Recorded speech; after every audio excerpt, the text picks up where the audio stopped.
ಎಲ್ಲಿಗೂ ನಮಸ್ತೆ. Excellent morning. ಇವತ್ತಿನ ಒಂದು ಅದ್ಭುತವಾದಂತಹ ಕಾರ್ಯಕ್ರಮಕ್ಕೆ, ಒಂದು ಲೈಫ್ ಎಜುಕೇಶನ್ಗೆ ನಿಮ್ಮೆಲ್ಲರಿಗೂ ಕೂಡ ವೆಲ್ಕಮ್ ಮಾಡ್ಕೊಳ್ತಾ ಇವತ್ತಿನ ಕಾರ್ಯಕ್ರಮವನ್ನು ಶುರು ಮಾಡೋಣ. ಸ್ನೇಹಿತರೆ, ಆಲ್ರೆಡಿ ನಾವು ಏನೆಲ್ಲ ತಿಳ್ಕೊಂಡಿದೀವಿ ಅನ್ನೋದನ್ನ ನಾವು ನೋಡೋದಾದ್ರೆ, ನಮ್ಮನ್ನ ನಾವು ಗೆಲ್ಬೇಕು ಅನ್ನೋದನ್ನ ನಾವು ತಿಳ್ಕೊಂಡಿದೀವಿ. ನಾಲಿಗೆಯನ್ನ ನಮ್ ಕಂಟ್ರೋಲ್ ಇಡಬೇಕು ಅನ್ನೋದನ್ನ ತಿಳ್ಕೊಂಡಿದೀವಿ. ನಮ್ಮ ಹೆಲ್ತ್ ನಮ್ಮ ಮೇಲೆ ಡಿಪೆಂಡ್ ಇರುತ್ತೆ. ನಾವು ತಗೊಳ್ಳುವಂತ ಆಹಾರದ ಮೇಲೆ ಡಿಪೆಂಡ್ ಇರುತ್ತೆ. ನಮ್ಮ ಆಹಾರದ ಆಯ್ಕೆ ಮೇಲೆ ಡಿಪೆಂಡ್ ಇರುತ್ತೆ.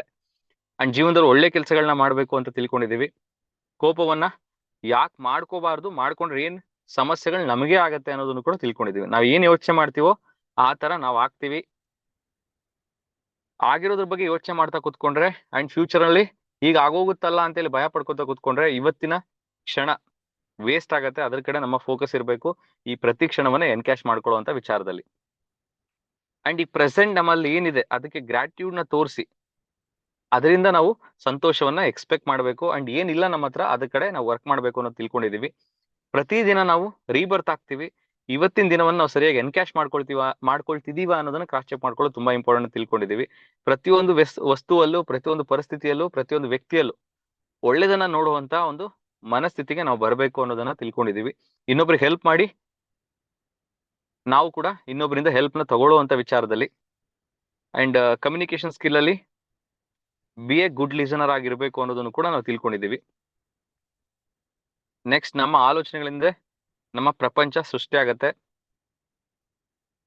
ಆಗಿರುವಂತಹ ಘಟನೆಗಳು ಅದು ಆಗಿನ ಸಂದರ್ಭದಲ್ಲಿ ನಮಗೆ ಕೆಟ್ಟದ್ದು ಅಂತ ಅನ್ಸಿದ್ರು ಅದು ಆಗೋದೆಲ್ಲ ಒಳ್ಳೇದಕ್ಕೆ ಅನ್ನೋದನ್ನು ಕೂಡ ನಾವು ತಿಳ್ಕೊಂಡಿದೀವಿ. ಅಂಡ್ ನಿನ್ನೆ ಕ್ಲಾಸ್ ನಲ್ಲಿ ಆಸೆ ಇರಬೇಕು ಬಟ್ ದುರಾಸೆ ಇರಬಾರ್ದು. ಅಂಡ್ ಯಾವುದೇ ವ್ಯಕ್ತಿಯಿಂದ ಅಥವಾ ಯಾವ್ದೊಂದು ಪರಿಸ್ಥಿತಿಯಿಂದ ನಾವು ಎಕ್ಸ್ಪೆಕ್ಟೇಷನ್ ಇಟ್ಕೊಂಡು ಕೆಲಸ ಮಾಡಬಾರ್ದು. ನಮ್ಮ ಕೆಲಸ ಮಾತ್ರ ನಮ್ಮ ಕೈಲಿರತ್ತೆ. ಎಫರ್ಟ್ ನ 100% ಹಾಕುವಂಥದ್ದು, ಪ್ರತಿಫಲ ದೇವರಿಗೆ ಬಿಡುವಂಥದ್ದು. ನೆಕ್ಸ್ಟ್, ಜೀವನದಲ್ಲಿ ಕಲಿಬೇಕಿರೋದು ಅತಿ ದೊಡ್ಡ ಪಾಠ ಅಂದ್ರೆ ಶಾಂತವಾಗಿರುವಂಥದ್ದು, ಕಾಮ್ ಆಗಿರುವಂಥದ್ದು. ನಾವೊಬ್ಬ ವ್ಯಕ್ತಿಯ ಮುಖವನ್ನ ಪ್ರೀತಿಸಬಾರ್ದು. ಅವ್ರು ನೋಡಿದಾಗ ಅವರಲ್ಲಿರುವಂತ ಒಂದು ಬ್ಯೂಟಿನೆಸ್ ನ ನಾವು ಇಷ್ಟಪಡಬಾರ್ದು. ಅವ್ರ ಒಳಗಡೆ ಇರುವಂತ ಒಳ್ಳೆ ಕ್ಯಾರೆಕ್ಟರ್ ನಾವು ಇಷ್ಟಪಡಬೇಕು ಅಂತ ತಿಳ್ಕೊಂಡಿದೀವಿ. ನೆಕ್ಸ್ಟ್, ಇವತ್ತಿನ ಕ್ಲಾಸ್ ನಲ್ಲಿ ನಾವು ತಿಳ್ಕೊಳ್ಬೇಕಿರುವಂತದ್ದು, ನಿನ್ನೆ ಲಾಸ್ಟ್ ಪಾಯಿಂಟ್ ಏನು ಅಂತಂದ್ರೆ, ಜೀವನದಲ್ಲಿ ಹೋಪ್ ಕಳ್ಕೊಬೇಡಿ. ನಾಳೆ ಏನಾಗತ್ತೆ ಅನ್ನೋದು ನಮಗೆ ಗೊತ್ತಿಲ್ಲ. ಒಂದು ಮಿರಾಕಲ್ ಆಗುವಂತ ಸಾಧ್ಯತೆಗಳಿರುತ್ತೆ ಜೀವನದಲ್ಲಿ. ಏನ್ ಬೇಕಾದ್ರೂ ಆಗ್ಬೋದು. ಸೊ ಎಷ್ಟೋ ಜನರಿಗೆ ಅವ್ರ ಜೀವನದಲ್ಲಿ ಹೇಗೆಗೋ ಇದ್ದವ್ರು ಹೇಗೆಗೋ ಆದ್ರು.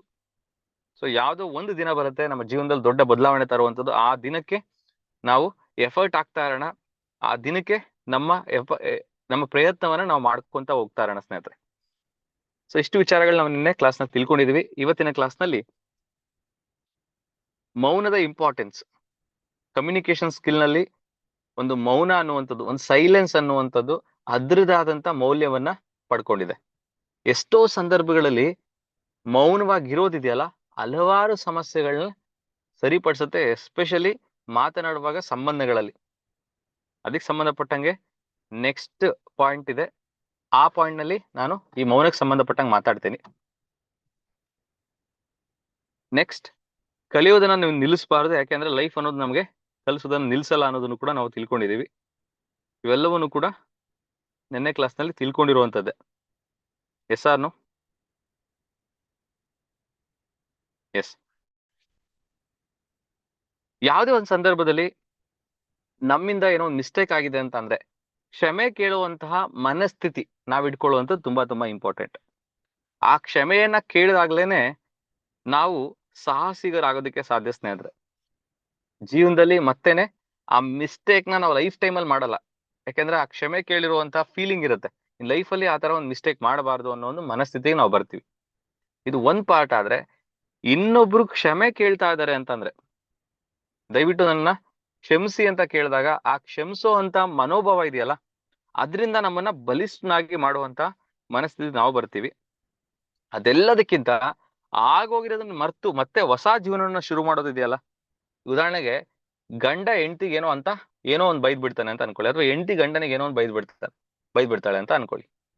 ಅದನ್ನೇ ತಲೆಲಿಟ್ಕೊಂಡು, ಅದನ್ನೇ ಮೈಂಡ್ ಅಲ್ಲಿ ಇಟ್ಕೊಂಡು ಡಿಸ್ಟೆನ್ಸ್ ಇರುವಂತದ್ದು, ಡೈವರ್ಸ್ ಲೆವೆಲ್ಗೆ ತಗೊಂಡು ಹೋಗುವಂಥದ್ದು ಎಷ್ಟು ಮಟ್ಟಿಗೆ ಸರಿ? ಅದನ್ನ ಬಿಟ್ಟು ಆಗೋಗಿದೆ, ಇವತ್ತಿಂದ ಒಂದು ಹೊಸ ಜೀವನ ಸ್ಟಾರ್ಟ್ ಮಾಡೋಣ, ಮತ್ತೆ ರೀಸ್ಟಾರ್ಟ್ ಮಾಡೋಣ, ಆ ತರ ಆಗಿರುವಂತ ಘಟನೆಗಳು ಜೀವನದಲ್ಲಿ ಆಗ್ಬಾರ್ದಿತ್ತು ಅಂತ ಘಟನೆಗಳನ್ನ ಮರ್ತು ಜೀವನ ನಡೆಸೋದಿದೆಯಲ್ಲ ಅದ್ರಲ್ಲೇ ನಿಜವಾದ ಸಂತೋಷ ಇರುವಂತದ್ದು ಅನ್ನೋದನ್ನ ಈ ಒಂದು ಪಾಯಿಂಟ್ ನಲ್ಲಿ ನಮ್ಗೆ ತಿಳಿಸ್ತಾ ಇದ್ದಾರೆ ಸ್ನೇಹಿತರೆ. ನೆಕ್ಸ್ಟ್ ಪಾಯಿಂಟ್, ಇದು ಕೂಡ ಕಮ್ಯುನಿಕೇಶನ್ ಸ್ಕಿಲ್ಗೆ ಸಂಬಂಧಪಟ್ಟಿರುವಂತದ್ದು. ಅದ್ಭುತವಾದಂತ ಪಾಯಿಂಟ್ ಅಂತ ಹೇಳ್ಬೋದು ಕಮ್ಯುನಿಕೇಶನ್ ಸ್ಕಿಲ್ ನಲ್ಲಿ ಈ ಒಂದು ಪಾಯಿಂಟ್.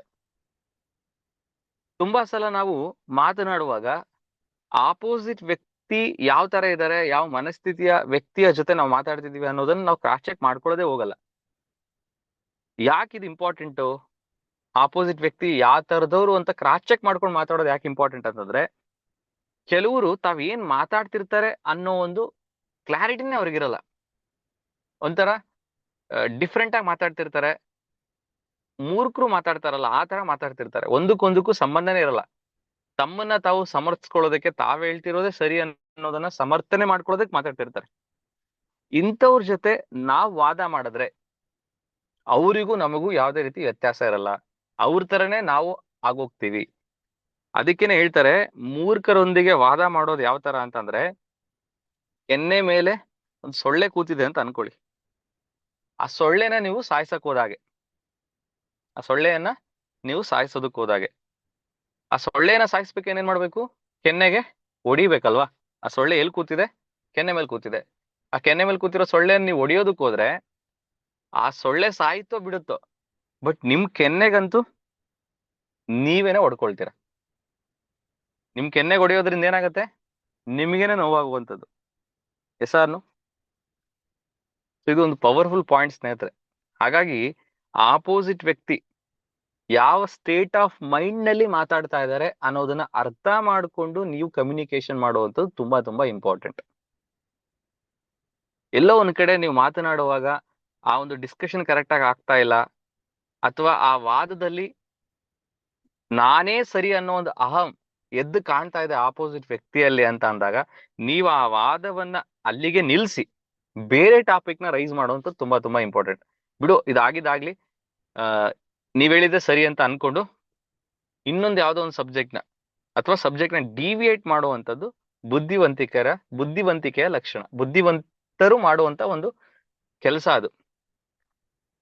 ಎಸಾರ್ನು ಹಾಗಾಗಿ ವಾದ ಮಾಡುವಾಗ ನಾವು ಯೋಚನೆ ಮಾಡಿ ಯಾರ ಜೊತೆ ಮಾಡ್ತಾ ಇದೀವಿ ಅನ್ನೋದು ತುಂಬಾ ತುಂಬಾ ಇಂಪಾರ್ಟೆಂಟ್. ಇನ್ನು ನೆಕ್ಸ್ಟ್ ಪಾಯಿಂಟ್, ಜೀವನದಲ್ಲಿ ಪೇಷನ್ಸ್ ಅನ್ನೋ ಒಂದು ಸಬ್ಜೆಕ್ಟ್ ಸಂಬಂಧಪಟ್ಟಂಗೆ ಈ ಒಂದು ಪಾಯಿಂಟ್ ನ ಹೇಳಿದ್ದಾರೆ. ನಮ್ ಜೀವನದಲ್ಲಿ ಏನೇನು ಯಾವ್ಯಾವ ಸಮಯದಲ್ಲಿ ಸಿಗ್ಬೇಕು ಆ ಸಮಯಕ್ಕೆ ಸಿಕ್ಕೇ ಸಿಗತ್ತೆ, ಆ ದಿನ ಬಂದೇ ಬರುತ್ತೆ. ಯಾವ್ಯಾವ ವಿಚಾರಗಳು ಯಾವ್ಯಾವ ಟೈಮಿಗೆ ಬರ್ಬೇಕು ಅದ್ ನಿಮ್ ಟೈಮಿಗೆ ಬಂದೇ ಬರುತ್ತೆ. ಅದಕ್ಕೆ ಯಾವ್ದೇ ರೀತಿ ವರಿ ಮಾಡೋದಕ್ಕೆ ಹೋಗ್ಬಿಡಿ, ತಾಳ್ಮೆಯಿಂದ ಇರಿ ಅಂತೇಳಿ. ತುಂಬಾ ಜನ ರಿಗ್ರೆಟ್ ಮಾಡ್ತಾರೆ, ನನಗೆ ಕಾರ್ ಈ ದಿನ ಸಿಗ್ಬೇಕಿತ್ತು ಬಟ್ ಏನೋ ಒಂದ್ ಕಾರಣಕ್ಕೆ ಆಗ್ಲಿಲ್ಲ, ನಾನು ಸೈಟ್ ತಗೋಬೇಕು ಇಷ್ಟೊತ್ತಿಗೆ ಬಟ್ ಏನೋ ಒಂದ್ ಕಾರಣಕ್ಕೆ ಆಗ್ಲಿಲ್ಲ, ಮನೆ ಕಟ್ಟಿಸ್ಬೇಕಿತ್ತು ಇಷ್ಟೊಳಗಡೆ ಏನೋ ಒಂದ್ ಕಾರಣಕ್ಕೆ ಆಗ್ಲಿಲ್ಲ. ಈ ತರ ಹಲವಾರು ವಿಚಾರಗಳಲ್ಲಿ ನಾವು ರಿಗ್ರೆಟ್ ಮಾಡ್ತಿರ್ತೀವಿ, ಅನ್ಕೊಂಡಿದೀವಿ ಆಗ್ತಾ ಇಲ್ವಲ್ಲ ಅಂತೇಳಿ. ಆ ಸಂದರ್ಭದಲ್ಲಿ ನಾವು ಒಂದನ್ನ ಯೋಚನೆ ಮಾಡ್ಬೇಕಿರುವಂತದ್ದು, ಯಾವ ಟೈಮ್ ನಲ್ಲಿ ಏನ್ ಆಗ್ಬೇಕು ಸ್ನೇಹಿತರೆ ಅದು ಹಾಗೇ ಆಗತ್ತೆ, ಅದನ್ನ ಯಾರಿಂದೂ ತಪ್ಪಿಸೋದಕ್ ಸಾಧ್ಯ ಇಲ್ಲ. ಆಗಿರೋದ್ರಿಂದ ನಿಮ್ಮ ಪ್ರಯತ್ನ ನಿರಂತರವಾಗಿರ್ಲಿ, ಸತತವಾಗಿರ್ಲಿ. ಆ ಪ್ರಯತ್ನಕ್ಕೆ ಯಾವುದೇ ರೀತಿ ಕೊರತೆಗಳಾಗಬಾರ್ದು. ಅಯ್ಯೋ ಅನ್ಕೊಂಡಿದ್ದಾಗ್ತಾ ಇಲ್ವಲ್ಲ ಅಂತ ಹೇಳಿ ಪ್ರಯತ್ನಗಳನ್ನ ಕಡಿಮೆ ಮಾಡುವಂಥದ್ದು ಮುಟ್ಟಾಳ್ತನ ಆಗತ್ತೆ. ನಿಮ್ಮ ಪ್ರಯತ್ನದಲ್ಲಿ ಯಾವುದೇ ರೀತಿ ಕಡಿಮೆ ಆಗ್ಬಾರ್ದು, ನಿಮ್ಮ ಎಫರ್ಟ್ ಅಂತೂ ರೆಗ್ಯುಲರ್ ಆಗಿ ಇರ್ಲೇಬೇಕು. ಹಾಗೆ ನಾವು ನಮ್ಮ ಎಫರ್ಟ್ ನ ಹಾಕ್ತಾ ಹೋದ್ರೆ ನಮ್ಮ ಟೈಮ್ ಯಾವ ದಿನ ಬರುತ್ತೋ ಆ ದಿನ ಬಂದೇ ಬರುತ್ತೆ, ನಾವು ಅನ್ಕೊಂಡಿದ್ದು ಹಾಗೆ ಆಗತ್ತೆ. ಆ ಪೇಷನ್ಸ್ ನ ಕಾಪಾಡಿಕೊಂಡು ನಮ್ಮ ಪ್ರಯತ್ನವನ್ನ ಸತತವಾಗಿ ಮಾಡ್ಕೊಂತ ಹೋಗೋದಿದೆಯಲ್ಲ, ಅಲ್ಲಿ ನಿಜವಾದ ಸಕ್ಸಸ್ ಇರುವಂತದ್ದು, ಅಲ್ಲಿ ನಿಜವಾದ ಗ್ರೋತ್ ಇರುವಂತದ್ದು. ನೆಕ್ಸ್ಟ್ ಪಾಯಿಂಟ್, ಇದು ಒಂದು ಇಗೋ ಅನ್ನೋ ಒಂದು ಫ್ಯಾಕ್ಟರಿಗೆ ಅಥವಾ ಒಂದು ಅಹಂ ಅನ್ನೋ ಒಂದು ಫ್ಯಾಕ್ಟರಿಗೆ ಈ ಒಂದು ಪಾಯಿಂಟ್ ನ ಹೇಳಿರುವಂತದ್ದು. ಎಲ್ಲ ನನಗೆ ಗೊತ್ತಿದೆ ಅನ್ನೋ ಒಂದು ಆಟಿಟ್ಯೂಡ್ ಇದೆಯಲ್ಲ, ಐ ನೋ ಎವ್ರಿಥಿಂಗ್ ಅನ್ನೋ ಒಂದು ಆಟಿಟ್ಯೂಡ್ ಇದೆಯಲ್ಲ, ಆ ಆಟಿಟ್ಯೂಡ್ ನಮ್ಮನ್ನ ಜೀವನದಲ್ಲಿ ಸೋಲೋ ತರ ಮಾಡುತ್ತೆ, ಜೀವನದಲ್ಲಿ ಗೆಲ್ಲೋದಕ್ಕಾಗಲ್ಲ. ಅದಕ್ಕೇನೆ ಒಂದು ಡೈಲಾಗ್ ಹೇಳ್ತಾರೆ ಸ್ಟೇಜ್ ಮೇಲೆ ಸುಮಾರು ಜನ ಸ್ಪೀಕರ್ಸ್, ನೀವು ನಿಮ್ಮ ಜೇಬಲ್ಲಿ ಐದರ್ ಸಕ್ಸಸ್ ಇಟ್ಕೊಳ್ಬೇಕು ಇಲ್ಲ ಇಗೋ ಇಟ್ಕೊಳ್ಬೇಕು. ನಿಮ್ಮ ಜೇಬಲ್ಲಿ ಐದರ್ ಸಕ್ಸಸ್ ಇಟ್ಕೊಳ್ಬೇಕು ಇಲ್ಲ ಇಗೋ ಇಟ್ಕೊಳ್ಬೇಕು. ಸೊ ಎರಡರಲ್ಲಿ ನಿಮ್ಮ ಆಯ್ಕೆ ಯಾವುದು ಅಂತ ಕೇಳ್ತಾರೆ. ಸಕ್ಸಸ್ ಇಟ್ಕೊಳ್ಳೋದಕ್ ಬಯಸ್ತಿರೋ ಅಥವಾ ಈಗೋ ಇಟ್ಕೊಳ್ಳೋದಕ್ ಬಯಸ್ತಿರೋ ಅಂತ ಹೇಳಿ. ಯಾಕಂಗ್ ಹೇಳ್ತಾರೆ ಅಂತಂದ್ರೆ, ಈಗೋ ಇರೋ ಕಡೆ ಸಕ್ಸಸ್ ಇರಲ್ವಂತೆ, ಸಕ್ಸಸ್ ಇರೋ ಕಡೆ ಈಗೋ ಇರಲ್ವಂತೆ. ಯಶಸ್ಸಿರೋ ಕಡೆ ಅಹಂ ಇರಲ್ಲ, ಅಹಂ ಇರೋ ಕಡೆ ಯಶಸ್ಸಿರಲ್ಲ ಅಂತೆ. ಹಾಗಾಗಿ ನಿಮ್ಗೆ ಅಹಂ ಬೇಕು, ಯಶಸ್ ಬೇಕು, ನೀವೇ ಆಯ್ಕೆ ಮಾಡಿ.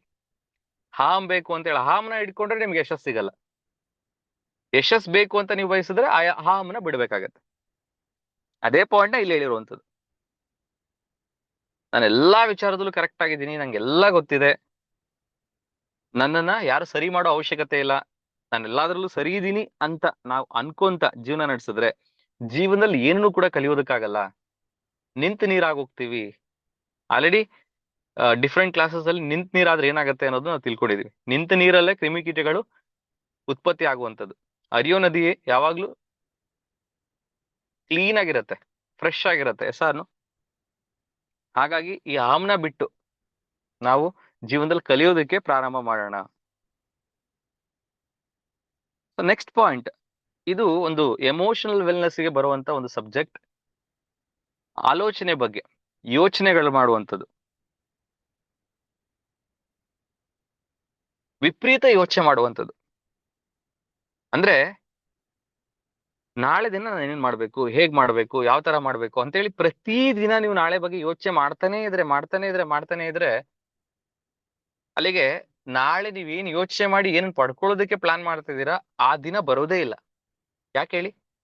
ನೀವ್ ಏನನ್ನ ಪಡ್ಕೊಳ್ಬೇಕು ಅಂತ ಅನ್ಕೊಂಡಿದೀರಾ ಅದಕ್ ಬೇಕಾಗಿರುವಂತದ್ದು, ಅದಕ್ ರಿಲೇಟೆಡ್ ಆಗಿರುವಂತ ಕೆಲಸಗಳನ್ನ ಮಾಡ್ಬೇಕು ಹೊರತು ಅದ್ರ ಬಗ್ಗೆನೇ ಯೋಚನೆ ಅಲ್ಲ. ಒಂದು ದಿನ ಯೋಚನೆ ಮಾಡಿದ್ರೆ ಓಕೆ, 2 ದಿನ ಯೋಚನೆ ಮಾಡಿದ್ರೆ ಓಕೆ, ಅದನ್ನೇ ಪ್ರತಿನಿತ್ಯ ಯೋಚನೆ ಮಾಡಿ ಅದನ್ನ ನಾವು ಪಡ್ಕೊಳ್ಳೋದಕ್ಕೆ ಸಾಧ್ಯತೆ ಇದೆಯಾ? Is it possible? ಒಂದು ಉದಾಹರಣೆ ಕೊಡ್ತೀನಿ ನಿಮ್ಗೆ. ಒಂದು BMW X1 ಕಾರ್, ಒಂದು 70 ಲಕ್ಷದ್ದು BMW X1 ಕಾರ್ನ ನೀವು ತಗೊಳ್ಬೇಕು ಅಂತ ಅನ್ಕೊಂಡಿದೀರಾ ಅಂತ ಅನ್ಕೊಳ್ಳಿ. ಇದೊಂದು ಲಾಂಗ್ ಟರ್ಮ್ ಡ್ರೀಮ್. ತುಂಬಾ ವರ್ಷಗಳಿಂದ ನೀವು ಈ ಕನಸನ್ನ ಇಟ್ಕೊಂಡಿರ್ತೀರಾ, BMW X1 ಕಾರ್ನ ನಾನು ತಗೊಳ್ಬೇಕು ಅಂತೇಳಿ. ಬರೀ ಪ್ರತಿದಿನ ಆ BMW X1 ಕಾರ್ ತಗೋಬೇಕು ಅಂದ್ರೆ ಏನ್ ಮಾಡ್ಬೇಕು, BMW X1 ಕಾರ್ನ ತಗೋಬೇಕು ಅಂದ್ರೆ ಏನ್ ಮಾಡ್ಬೇಕು ಅಂತ ಯೋಚನೆ ಮಾಡ್ಕೊಂತಾನೆ ನೀವು ವರ್ಷಗಟ್ಲೆ ದಿನಗಳನ್ನ ಕಳೆದ್ರೆ ಆ BMW X1 ಕಾರ್ ಬರೋದಕ್ಕೆ ಸಾಧ್ಯತೆ ಇದೆಯಾ? Is it possible? BMW X1 car ಬರೋದು ಯಾವಾಗ ಅಂತಂದ್ರೆ, ಆ X1 ಕಾರ್ ಬರೋದಕ್ಕೆ ಬೇಕಾಗಿರುವಂತ ಕೆಲಸಗಳು ಏನಿರುತ್ತಲ್ಲ ಆ ಕೆಲಸಗಳನ್ನ ಮಾಡಿದಾಗ ಮಾತ್ರ BMW X1 ಕಾರ್ ನಿಮ್ ಮನೆಗೆ ಬರೋದಕ್ಕೆ ಸಾಧ್ಯ. ಅದಕ್ಕೇನೆ ಒಂದ್ ಡೈಲಾಗ್ ಹೇಳ್ತಿರ್ತಾರೆ, BMW X1 ಕಾರ್ ಮುಂದೆ ನೀವು ನಿಂತ್ಕೊಂಡು ಬಾ ನೀನ್ ನನ್ ಮನೆಗೆ ಅಂತ ಹೇಳಿ ಆ ಕಾರ್ನ ನೀವು ಕರೆದ್ರೆ ಆ ಕಾರ್ ಕೇಳುತ್ತಂತೆ, ನಾನೇನೋ ಬರೋದಕ್ಕೆ ರೆಡಿ ಇದ್ದೀನಿ, ಬಟ್ ನಾನ್ ನಿನ್ನ ಮನೆಗೆ ಬರೋದಕ್ಕೆ ಬೇಕಾಗಿರುವಂತಹ ಕಷ್ಟ ಅಥವಾ ಶ್ರಮ ನೀನ್ ವಹಿಸೋದಕ್ಕೆ ರೆಡಿ ಇದೆಯಾ? ಹಾರ್ಡ್ ವರ್ಕ್ ಮಾಡೋಕ್ ರೆಡಿ ಇದೆಯಾ? ನನ್ನನ್ನ ಪಡ್ಕೊಳ್ಳೋದಕ್ಕೆ ಬೇಕಾಗಿರುವಂತ ಶ್ರಮವನ್ನ ನೀನ್ ಹಾಕೋದಕ್ಕೆ ರೆಡಿ ಇದೆಯಾ ಅಂತ ಹೇಳಿ ಆ ಕಾರ್ ಕೇಳುತ್ತಂತೆ ಸ್ನೇಹಿತರೆ. ನಾವು ನಮ್ಮ ಜೀವನದಲ್ಲಿ ಏನೇ ಪಡಿಬೇಕು ಅಂದ್ರೆ ಅದಕ್ಕೆ ಆದಂತಹ ಶ್ರಮವನ್ನು ನಾವು ವಹಿಸ್ಬೇಕು, ಅದಕ್ಕೆ ಆದಂತಹ ನಾವು ಎಫರ್ಟ್ ನ ಹಾಕ್ಬೇಕು. ಅವಾಗ ಮಾತ್ರ ಆ ಒಂದು ವಸ್ತು ನಮ್ಮ ಜೀವನದಲ್ಲಿ ಎಂಟರ್ ಆಗೋದಕ್ಕೆ ಸಾಧ್ಯ. ಯಾವುದು ಕೂಡ ಅಷ್ಟು ಸುಲಭವಾಗಿ ಸಿಗಲ್ಲ. ಎಸಾರ್ನು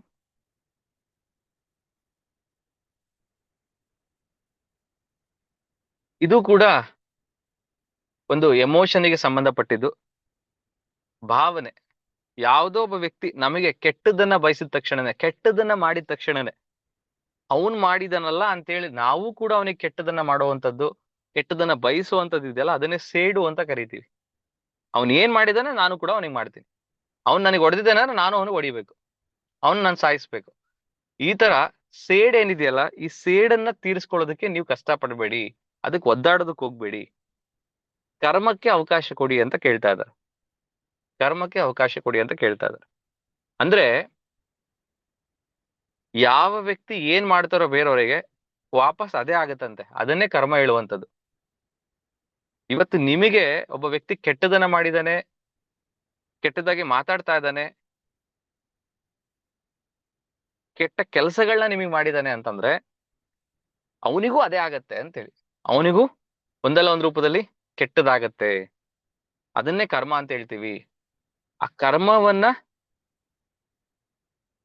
ಕರ್ಮ ಏನ್ ಸಿದ್ಧಾಂತ ಹೇಳುತ್ತೆ ಆ ಸಿದ್ಧಾಂತವನ್ನ ಆಗೋದಕ್ಕೆ ಅವಕಾಶ ಕೊಡಿ. ನೀವು ಆ ಒಂದು ಹಕ್ಕನ್ನ ತಗೊಳ್ಬೇಡಿ ಅಂತೇಳಿ, ಸೇಡನ್ನ ತೀರಿಸ್ಕೊಳ್ಳೋದ್ರ ಮುಖಾಂತರ. ಸೊ ಇದಕ್ಕೆ ಸಂಬಂಧಪಟ್ಟಂಗೆ ಕರ್ಮ ಅನ್ನೋ ಒಂದು ಸಬ್ಜೆಕ್ಟಿಗೆ ಒಂದು ಡೀಪ್ ಡಿಸ್ಕಷನ್ ನೆಕ್ಸ್ಟ್ ದಿನಗಳಲ್ಲಿ ಮಾಡೋಣ. ಒಂದ್ ಪಾಯಿಂಟ್ ಅಂತೂ ಅರ್ಥ ಮಾಡ್ಕೊಳ್ಳಿ, ಕರ್ಮ ಅನ್ನೋ ಒಂದು ರಿಲೇಟೆಡ್ ಆಗಿ, ನಾನು ಇನ್ನೊಬ್ರಿಗೆ ಒಳ್ಳೇದ್ ಮಾಡಿದ್ರೆ ನನಗೆ ಒಳ್ಳೇದಾಗತ್ತೆ. ನಾನು ಒಳ್ಳೆ ಕೆಲಸಗಳು ಮಾಡಿದ್ರೆ ಜನರು ನನಗೆ ಒಳ್ಳೇದನ್ನ ಮಾಡ್ತಾರೆ. ನಾನು ಒಳ್ಳೇದನ್ನ ಬಯಸಿದ್ರೆ ಜನರು ನನಗೆ ಒಳ್ಳೇದನ್ನ ಬಯಸ್ತಾರೆ. ಸೊ ಇದನ್ನೇ ಕರ್ಮ ಅನ್ನುವಂಥದ್ದು. ಹಾಗಾಗಿ ಒಳ್ಳೇದನ್ನ ಮಾತಾಡೋಣ, ಒಳ್ಳೆ ಕೆಲಸಗಳನ್ನ ಮಾಡೋಣ, ಎಲ್ರಿಗೂ ಒಳ್ಳೇದನ್ನ ಬಯಸೋಣ.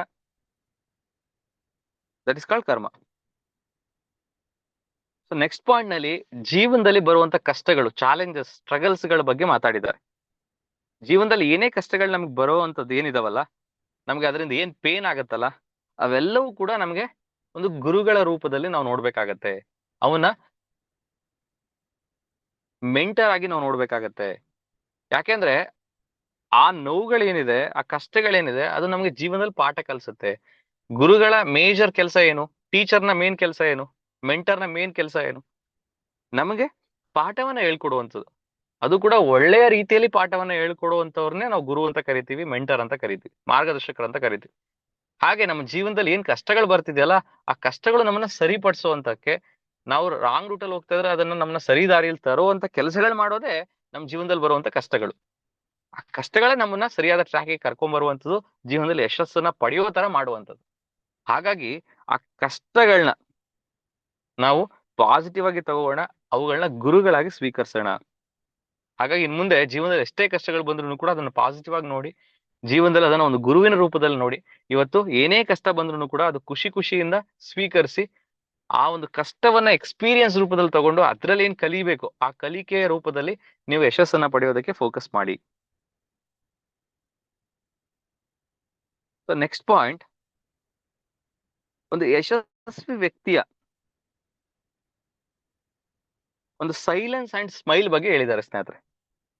ಇವತ್ತು ಯಶಸ್ವಿ ವ್ಯಕ್ತಿಯನ್ನ ನೀವು ಗಮನಿಸಿದ್ರೆ ಆ ವ್ಯಕ್ತಿಯಲ್ಲಿ ಅತಿ ಹೆಚ್ಚು ಮೌನ ಇರುತ್ತೆ, ಅತಿ ಹೆಚ್ಚು ಸ್ಮೈಲ್ ಇರುತ್ತೆ, ನಗು ಇರುತ್ತೆ. ಅತಿ ಹೆಚ್ಚು ಸುಮ್ನೆ ಮಾತಾಡ್ತಾನೇ ಇರಲ್ಲ. ನಾನು ಸಕ್ಸಸ್ ಆಗಿದ್ದೀನಿ ಅಂತೇಳಿ ಸುಮ್ನೆ ಮಾತಾಡ್ತಾನೆ ಇರಲ್ಲ. ಎಷ್ಟು ಬೇಕೋ ಅಷ್ಟು ಮಾತಾಡ್ತಿರ್ತಾರೆ ಸ್ನೇಹಿತರೆ. ಯಶಸ್ ಸಿಗೋದೇ ಅಂತ ವ್ಯಕ್ತಿಗಳಿಗೆ. ಮಾತನ್ನ ಹೇಗ್ ಖರ್ಚು ಮಾಡಬೇಕು ಅನ್ನೋದು ಗೊತ್ತಿರತ್ತೆ. ಮಾತನ್ನ ಹೇಗೆ ಖರ್ಚು ಮಾಡ್ಬೇಕು, ಎಲ್ಲಿ ಖರ್ಚು ಮಾಡ್ಬೇಕು, ಎಷ್ಟು ಖರ್ಚು ಮಾಡಬೇಕು. ಮಾತು ಉಚಿತವಾಗಿ ಮಾತಾಡಬಹುದು ಅಂತೇಳಿ ಸಿಕ್ಕಾಪಟ್ಟೆ ಮಾತನ್ನ ಖರ್ಚು ಮಾಡಲ್ಲ. ಯಶಸ್ವಿ ವ್ಯಕ್ತಿಗಳ ಬಿಗ್ಗೆಸ್ಟ್ ಸೀಕ್ರೆಟ್, ಮಾತನ್ನ ಎಷ್ಟು ಖರ್ಚು ಮಾಡ್ಬೇಕು, ಎಲ್ಲಿ ಖರ್ಚು ಮಾಡ್ಬೇಕು, ಹೇಗೆ ಖರ್ಚು ಮಾಡ್ಬೇಕು, ಆ ಒಂದು ನಾಲೆಡ್ಜ್ ಅವ್ರಿಗಿರುತ್ತೆ. ಆಲ್ರೆಡಿ ನಾವು ಹಲವಾರು ಪಾಯಿಂಟ್ಸ್ ಗಳನ್ನ ಮಾತಾಡುವಂತ ವಿಚಾರವಾಗಿ ಕಮ್ಯುನಿಕೇಶನ್ ಸಂಬಂಧಪಟ್ಟಂಗೆ ಆಲ್ರೆಡಿ ನಾವು ತಿಳ್ಕೊಂಡಿದೀವಿ. ಎಸ್ಆರ್ನು?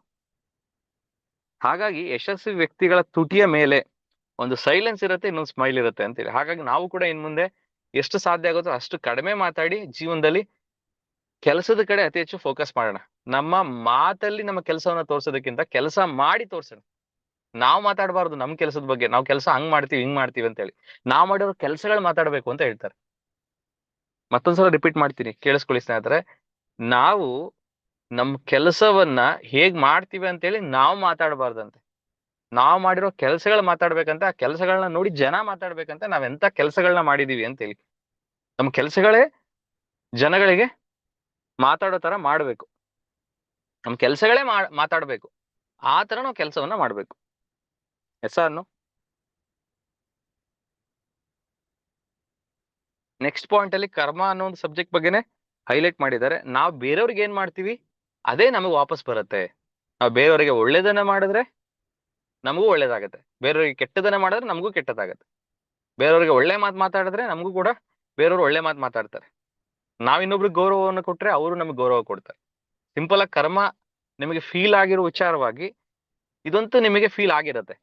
ನೀವು ರೆಸ್ಪೆಕ್ಟ್ ಕೊಟ್ಟು ಮಾತಾಡಿದಾಗ 100% ಆಪೋಸಿಟ್ ವ್ಯಕ್ತಿಯು ಕೂಡ ರೆಸ್ಪೆಕ್ಟ್ ಕೊಟ್ಟು ಮಾತಾಡ್ತಾರೆ. ನೀವೇ ರೆಸ್ಪೆಕ್ಟ್ ಬಿಟ್ಟು ಮಾತಾಡಿದಾಗ, ಏಕವಚನದಲ್ಲಿ ಮಾತಾಡಿದಾಗ ಅವ್ರು ರೆಸ್ಪೆಕ್ಟ್ ಕೊಟ್ಟು ಮಾತಾಡುವಂತ ಸಾಧ್ಯತೆಗಳು ಇರುತ್ತಾ? Is it possible? That is called ಕರ್ಮ. ಅದನ್ನೇ ಇಲ್ಲಿ ಒಂದು ನೇಚರ್ಸ್ ಲಾವನ್ನ ಹೇಳ್ತಾ ಇದ್ದಾರೆ. ನೆಕ್ಸ್ಟ್, ಬೇರೆ ವ್ಯಕ್ತಿ ಅಥವಾ ಘಟನೆಗಳು ನಮ್ಮನ್ನ ಕಂಟ್ರೋಲ್ ಮಾಡೋ ತರ ಮಾಡ್ಕೋಬೇಡಿ. ನಮ್ಮ ನೆಮ್ಮದಿ ಮತ್ತೆ ಆತ್ಮಶಾಂತಿ ಹಾಳಾಗತ್ತೆ ಅಂತ ಹೇಳ್ತಾರೆ. ಇದಕ್ಕೆ ಆಲ್ರೆಡಿ ಒಂದು ಎಕ್ಸಾಂಪಲ್ ಕೂಡ ಕೊಟ್ಟಿದ್ವಿ ಲಾಸ್ಟ್ ಕ್ಲಾಸ್ ನಲ್ಲಿ. ಏನ್ ಎಕ್ಸಾಂಪಲ್ ಅಂತಂದ್ರೆ, ಒಂದು ಸಿಚುಯೇಷನ್ ನಿಮ್ಗೆ ಕೊಟ್ಟಿದ್ದೆ. ಯಾವ ಸಿಚುಯೇಷನ್ ಅಂತ ಅಂದ್ರೆ, ನಿಮ್ಮ ಫ್ರೆಂಡ್ ನಿಮಗೆ ಬಂದು ತುಂಬಾನೇ ಹೊಗಳ್ತಾರೆ, ನೀವು ಹಾಗೆ ಹೀಗೆ ನಿಮ್ಮಂತ ಫ್ರೆಂಡ್ಸ್ ಸಿಗೋದಕ್ಕೆ ನಾನು ಪುಣ್ಯ ಮಾಡಿದ್ದೆ. ಸೊ ನಿಮ್ಮ ಫ್ರೆಂಡ್ಶಿಪ್ ನನಗೆ ಯಾವಾಗ್ಲೂ ಇದೇ ತರ ಇರಬೇಕು ಅಂತ ಹೇಳಿ ಒಂದಿನ ಅಪ್ರಿಶಿಯೇಟ್ ಮಾಡ್ತಾರೆ ಫೋನ್ ಮಾಡಿ ಅಂತ ಅನ್ಕೊಳ್ಳಿ. ಅವಾಗ ನಿಮ್ಗೆ ಏನಾಗುತ್ತೆ, ಖುಷಿ ಆಗತ್ತೆ. ಮತ್ತೆ ಅದೇ ವ್ಯಕ್ತಿ ನಾಳೆ ಫೋನ್ ಮಾಡಿ ನಿನ್ನಂತ ಕಚಡಾ ಫ್ರೆಂಡ್ ನಾನು ಎಲ್ಲೂ ನೋಡಿಲ್ಲ, ಅಷ್ಟು ನೀನ್ ದೊಡ್ಡ ಲೋಫರ್ ಹಾಗೆ ಹೀಗೆ ಅಂತ ಹೇಳಿ ಬಾಯಿ ಬಂದಂಗ್ ಬೈತಾರೆ ಸ್ನೇಹಿತರೆ. ಅದರಿಂದ ಏನಾಗತ್ತೆ, ಬೇಜಾರಾಗತ್ತೆ, ಕಣ್ಣೀರ್ ಹಾಕ್ತಿವಿ, ತುಂಬಾ ಎಮೋಷನಲ್ ಇರುವಂತವ್ರು. ಇಲ್ಲಿ ಪಾಯಿಂಟ್ ಏನು, ನೀವು ಖುಷಿಯಾಗಿದ್ದು ನಿಮ್ಮ ಫ್ರೆಂಡ್ ನಿಮ್ಮನ್ನ ಹೊಗಳಿದಕ್ಕೆ, ನೀವು ಬೇಜಾರ್ ಮಾಡ್ಕೊಂಡಿದ್ದು ಕಣ್ಣೀರ್ ಹಾಕಿದ್ದು ನಿಮ್ಮ ಫ್ರೆಂಡ್ ನಿಮ್ಮನ್ನ ತೆಗಳಿದಕ್ಕೆ. ಇಲ್ಲಿ ನಿಮ್ಮ ಭಾವನೆಗಳನ್ನ ಯಾರು ಕಂಟ್ರೋಲ್ ಮಾಡ್ತಾ ಇದ್ದಾರೆ, ನಿಮ್ಮ ಫ್ರೆಂಡ್ ಕಂಟ್ರೋಲ್ ಮಾಡ್ತಾ ಇದ್ದಾನೆ. ಸೊ ಇವಾಗ ನೀವು ಆನ್ಸರ್ ಮಾಡ್ಕೊಳ್ಳಿ, ನಿಮ್ಮ ಭಾವನೆಗಳನ್ನ ಹೊರಗಡೆ ಇರುವಂತಹ ಜನರು ಅಥವಾ ಹೊರಗಡೆ ಇರುವಂತಹ ಪರಿಸ್ಥಿತಿಗಳು ಕಂಟ್ರೋಲ್ ಮಾಡ್ಬೇಕಾ, ಅಥವಾ ನಿಮ್ಮ ಭಾವನೆಗಳನ್ನ ನೀವು ಕಂಟ್ರೋಲ್ ಮಾಡ್ಬೇಕಾ? ಇವತ್ತು ಹೊರಗಡೆ ಇರುವಂತ ವಾತಾವರಣದಲ್ಲಾಗುವಂತ ಘಟನೆಗಳು, ವ್ಯಕ್ತಿಗಳ ಒಂದು ಮಾತಿನಿಂದ ನಮ್ಮ ಭಾವನೆಗಳು ಇವತ್ತು ಅವರ ಒಂದು ವಿಚಾರದಲ್ಲಿ ಅವ್ರು ಕಂಟ್ರೋಲ್ ಮಾಡ್ತಾ ಇದ್ದಾರೆ ಅಂದ್ರೆ ಎಲ್ಲೋ ಒಂದ್ ಕಡೆ ನಾವು ನಮ್ಮನ್ನ ನಾವು ನಿಯಂತ್ರಣ ಇಟ್ಕೊಳ್ಳೋದ್ರಲ್ಲಿ ಫೇಲ್ ಆಗ್ತಾ ಇದೀವಿ ಅಂತ ಅರ್ಥ. ಹಾಗಾಗಿ ಹೊರಗಡೆ ಯಾವುದೇ ವ್ಯಕ್ತಿ ಆಗಿರ್ಬೋದು ಅಥವಾ ಯಾವ್ದೊಂದು ಸಿಚುವೇಶನ್ ಆಗಿರ್ಬೋದು, ನಿಮ್ಮನ್ನ ಕಂಟ್ರೋಲ್ ಮಾಡೋ ತರ ಮಾಡ್ಕೊಳ್ಬೇಡಿ. ಅದಕ್ಕೆ ಒಂದು ಬೆಸ್ಟ್ ಎಕ್ಸಾಂಪಲ್ ಇದೊಂದು ನೆನಪಲ್ಲಿ ಇಟ್ಕೊಳ್ಳಿ. ಒಂದಿನ ಫ್ರೆಂಡ್ ನಿಮ್ಮನ್ನ ಹೊಗಳಿದ್ರೆ ನಿಮಗೆ ಖುಷಿ ಆಗಿದೆ, ಇನ್ನೊಂದು ದಿನ ತೆಗಳಿದ್ರೆ ಬೇಜಾರಾಗಿದೆ, ಹಂಗ ಆಗ್ಬಾರ್ದು. ಅವ್ನು ಹೊಗಳಿದ್ರೆ ಖುಷಿಯಿಂದ ತಗೊಳ್ಳಿ, ತೆಗಳಿದ್ರು ಕೂಡ ನೀವು ಬೇಜಾರಾಗೋ ತಗೊಳ್ಳೋ ಅವಶ್ಯಕತೆ ಇಲ್ಲ. ಯಾಕಂದ್ರೆ ನೀವೇನು ಅಂತ ನಿಮಗೆ ಗೊತ್ತಿರುತ್ತೆ. ನಿಮ್ ಬಗ್ಗೆ ಅವ್ರೇನ್ ಸರ್ಟಿಫಿಕೇಟ್ ಕೊಡೋದು ಬೇಡ. ಅವ್ರ ಸರ್ಟಿಫಿಕೇಟ್ ಇಟ್ಕೊಂಡು ನೀವು ಸರಿನಾ ತಪ್ಪಾ ಅಂತ ಹೇಳಿ ನಿಮ್ಮನ್ನ ಅನಾಲಿಸಿಸ್ ಮಾಡೋದು ಬೇಡ. ನಿಮ್ಮ ಆತ್ಮಕ್ ಗೊತ್ತಿರುತ್ತೆ ನೀವೇನ್ ಮಾಡ್ತಿದ್ದೀರಾ ಅಂತೇಳಿ, ನೀವು ಸರಿನಾ ತಪ್ಪಾ ಅಂತೇಳಿ. ನೀವು ಯಾರ ಕಡೆಯಿಂದನೂ ಸರ್ಟಿಫಿಕೇಟ್ ತಗೊಳ್ಳೋ ಅವಶ್ಯಕತೆ ಇಲ್ಲ ಸ್ನೇಹಿತರೆ. ನಿಮ್ಮ ಮನಸ್ಸಿಗೆ ನೀವು ಕರೆಕ್ಟ್ ಇದ್ದೀರಾ ಅಂತ ಅನ್ಸಿದ್ರೆ ಸಾಕು, ನಿಮ್ಮ ಮನಸ್ಸಿಗೆ ನೀವು ಸರಿ ಇದ್ದೀರಾ ಅಂತ ಅನ್ಸಿದ್ರೆ ಸಾಕು, ನೀವು ಜೀವನದಲ್ಲಿ ಮುಂದೆ ಹೋಗ್ತಾ ಇರ್ಬೋದು. ಬೇರೆಯವ್ರು ನಿಮ್ಗೆ ಏನ್ ಸರ್ಟಿಫಿಕೇಟ್ ಕೊಡ್ತಾರೆ, ನಿಮ್ಮನ್ನ ಒಳ್ಳೆಯವ್ರು ಅಂತ ಹೇಳ್ತಾರಾ, ಕೆಟ್ಟವ್ರು ಅಂತ ಹೇಳ್ತಾರಾ, ನೀವು ಮಾಡ್ತಿರೋ ಕೆಲಸನ ಒಳ್ಳೇದಂತ ಹೇಳ್ತಾರಾ, ಕೆಟ್ಟದನ್ನ ಹೇಳ್ತೀರಾ, ಅದ್ರ ಬಗ್ಗೆ ತಲೆ ಕೆಡ್ಸ್ಕೊಂಡು ನೀವು ಮಾಡೋ ಕೆಲಸಗಳ ಬಗ್ಗೆ ಯೋಚನೆ ಮಾಡ್ತಾ ಕೂತ್ಕೋಬೇಡಿ. ತುಂಬಾ ಜನ ಅದನ್ನ ಮಾಡ್ತಾರೆ. ಬೇರೆಯವ್ರು ಏನಂತಾರೋ ಅಥವಾ ಬೇರೆಯವ್ರು ಏನ್ ಮಾತಾಡ್ತಾರೋ ಅನ್ನೋದ್ರ ಬಗ್ಗೆನೇ ಜಾಸ್ತಿ ಕಾನ್ಸಂಟ್ರೇಷನ್ ಕೊಡ್ತಿರ್ತಾರೆ, ಅದ್ರ ಬಗ್ಗೆನೇ ಜಾಸ್ತಿ ತಲೆ ಕೆಡ್ಸ್ಕೊಳ್ತಿರ್ತಾರೆ. ಜನಗಳ ಮಾತಿಗೆ ತಕ್ಕಾಗೆ ತಮ್ಮ ಕೆಲಸಗಳನ್ನ, ತಮ್ಮ ಭಾವನೆಗಳನ್ನ ಚೇಂಜ್ ಮಾಡ್ಕೊಳ್ತಿರ್ತಾರೆ. ಆ ತರ ನೀವು ಮಾಡ್ಕೊಳ್ಳೋದಕ್ಕೆ ಹೋಗ್ಬೇಡಿ. ನಿಮ್ಮ ಮನಸ್ಸಿಗೆ ನೀವು ಮಾಡ್ತಿರೋ ಕೆಲಸ, ನೀವಿರೋ ರೀತಿ ನಿಮಗ್ ತೃಪ್ತಿಯನ್ನ ತಂದಿದೆ ಅಂದ್ರೆ ಅದೇ ರೀತಿಯಲ್ಲಿ ಇರೋದಕ್ಕೆ ನೀವು ಫೋಕಸ್ ಮಾಡಿ ಅಂತ ಹೇಳ್ತಾ, ಇದಾಗಿತ್ತು ಸ್ನೇಹಿತರೆ ಇವತ್ತಿನ ಕಾರ್ಯಕ್ರಮ. ಇನ್ನೂ ಹಲವಾರು ಪಾಯಿಂಟ್ಸ್ ಗಳಿದಾವೆ. ಐ ಥಿಂಕ್ ಇನ್ನೊಂದು ಎಪಿಸೋಡ್ ನಲ್ಲಿ ಈ ಒಂದು ಬುದ್ಧರ ನುಡಿಮುತ್ತಿಗಳು ಹೆಂಡಾಗತ್ತೆ ಅಂತ ಅನ್ಕೊಳ್ತಾ ಇವತ್ತಿನ ಕಾರ್ಯಕ್ರಮ ನಿಲ್ಲಿಸ್ತಾ ಇದ್ದೀನಿ. ಎಲ್ಲೂ ಒಳ್ಳೇದಾಗ್ಲಿ. Thank you so much. Wish all the best. Have a nice day.